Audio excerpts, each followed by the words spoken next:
soft, pillowy vegan donuts that taste like they came from a bakery. Made with yeast-risen dough and dipped in sweet vanilla glaze, these donuts will satisfy your cravings. Perfect with a cup of coffee. Okay, so the internet already has 1,000,001 recipes for vegan donuts. But almost all of them are for baked donuts. These are different, they taste just like they came from a donut shop. That's because they're made just like donut shop donuts. This video is sponsored by a vegan cookbook that I suggest you buy to make delicious meals during your vegetarian diet so you do not get tired of this diet. I put the link to get acquainted with vegan cookbook in the description of this video. Hi there. Did you know that legit donut shop donuts aren't baked? The donuts that you get at a donut shop or bakery aren't baked. They're fried. No wonder those suckers are so good.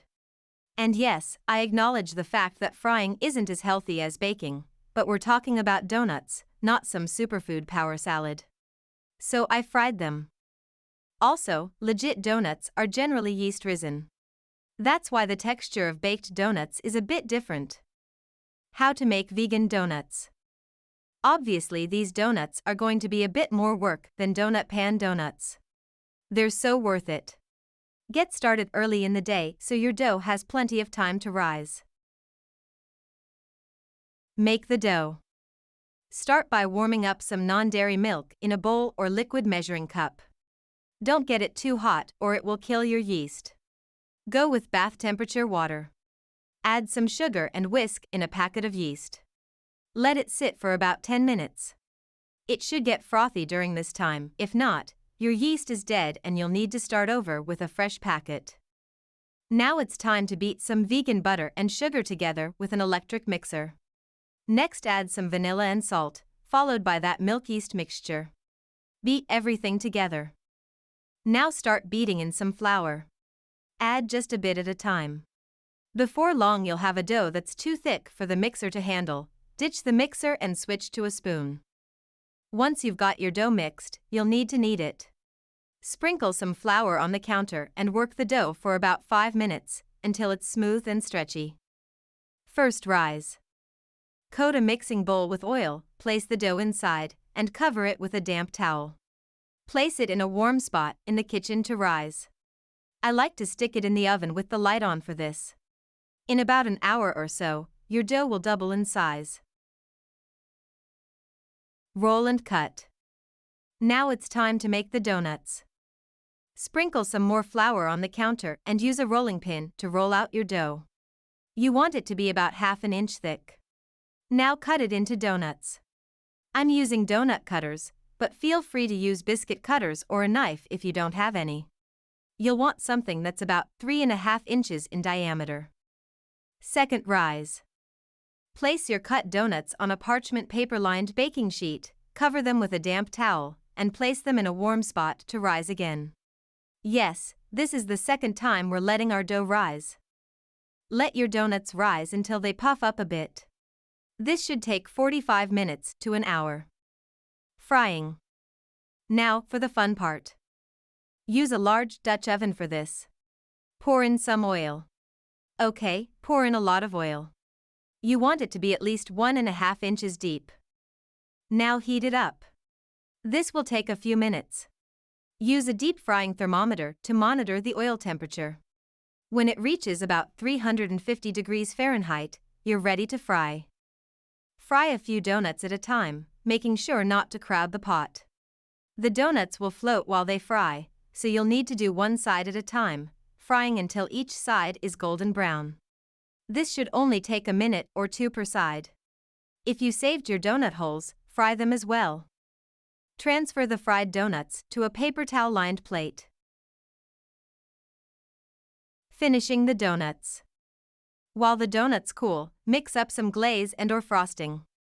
I made both. When the donuts are cool, dip them both sides the glaze, coating the donuts all over. If you'd like to frost them as well, let the glaze harden first, then dip the tops in frosting. Sprinkles add a nice decorative touch. Vegan donut tips and frequently asked question. Always use caution when frying. That oil gets super hot and can easily burn you. Never leave frying food unattended. Monitor the oil temperature closely. Be super careful to avoid splashing when placing things in or removing them from the oil. Don't pour your unused oil down the drain, as it can cause clogs. Dispose of it by placing it in a sealable container and place it in the trash. Alternatively, you can save it for later. Oil can also be composted in small amounts. This recipe makes enough glaze and frosting to cover all of your donuts. Scale down as needed. Homemade donuts are best eaten the day they're made. You can get away with serving them a day later, but they won't be quite the same. Can I freeze my donuts? If you'd like to freeze your donuts, simply arrange them on baking sheets and freeze until solid. You can then remove the frozen donuts from the baking sheets and transfer them to sealed freezer bags. They should be good for at least 3 months. Again, they'll never be quite the same as they were on day 1, but they won't be bad. Can these donuts be made gluten-free? I'm afraid I'm not sure, as I have limited experience making yeast breads with gluten-free flours. Please, if you like this video, like it and share it with your friends so that this video can be seen by more people and you can help people like you who need this video. And also support us. And please ask in the comments your biggest problems about losing weight so that we can produce quality videos about them so that all your problems can be solved. Are you struggling to lose weight on a vegan diet? Let us know which tips you plan to implement in the comments below. Have you lost weight as a vegan? Share your journey in the comments below to inspire others. Look no further for your weight loss training needs. Learn everything with our professional trainers. Only this weight loss channel is enough for you, and you can easily lose weight just by following and watching our videos from beginner to professional.